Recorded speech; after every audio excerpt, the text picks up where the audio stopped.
Magandang gabi po sa inyong lahat mga kaibigan ko sa YT. Tayo po ay tutugtog muli ng isang awiting makabagbag damdamin. At ito ay inawit noong dekada 60. Ang pamagat nito po ay A Promise of Love. Ang A Promise of Love ay sumahimpapawid noong dekada 60 at ito ay sumikat sapagkat napakaganda naman pakinggan ang kanyang mga tono at lyric. Ito ay ating tutugtugin sa pamagitan ng ating chromatic harmonica 12 holes K of D, ang A Promise of Love.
Yan po ang A Promise of Love na inawit noong dekada 60.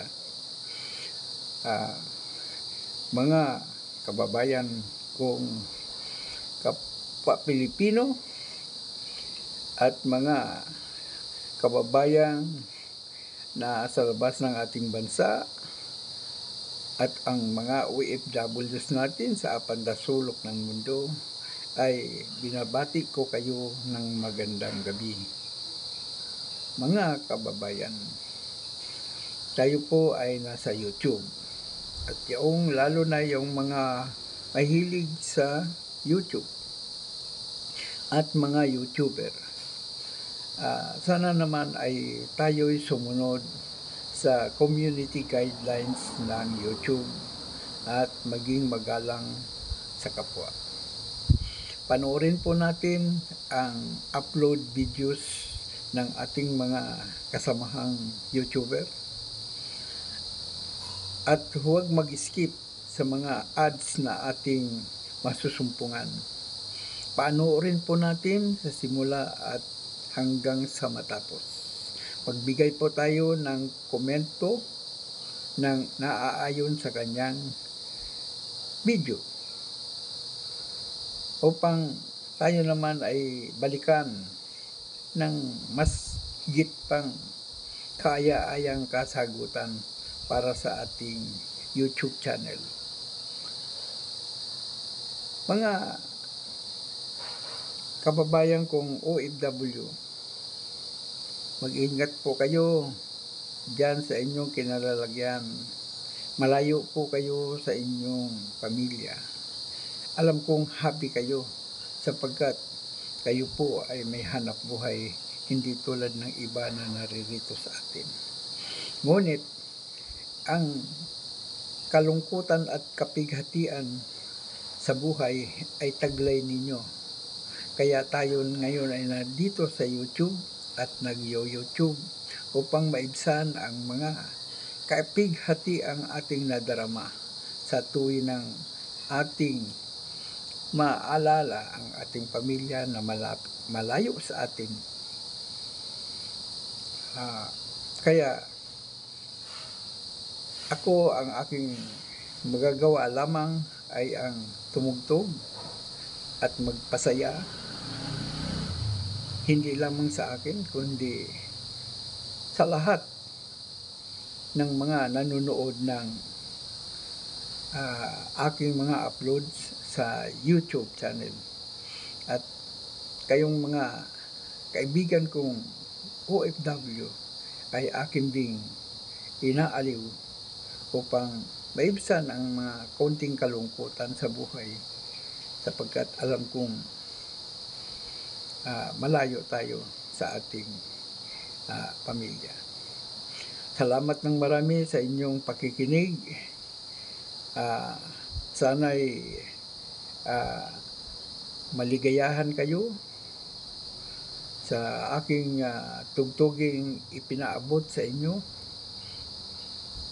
sa araw na ito. Salamat po ng marami.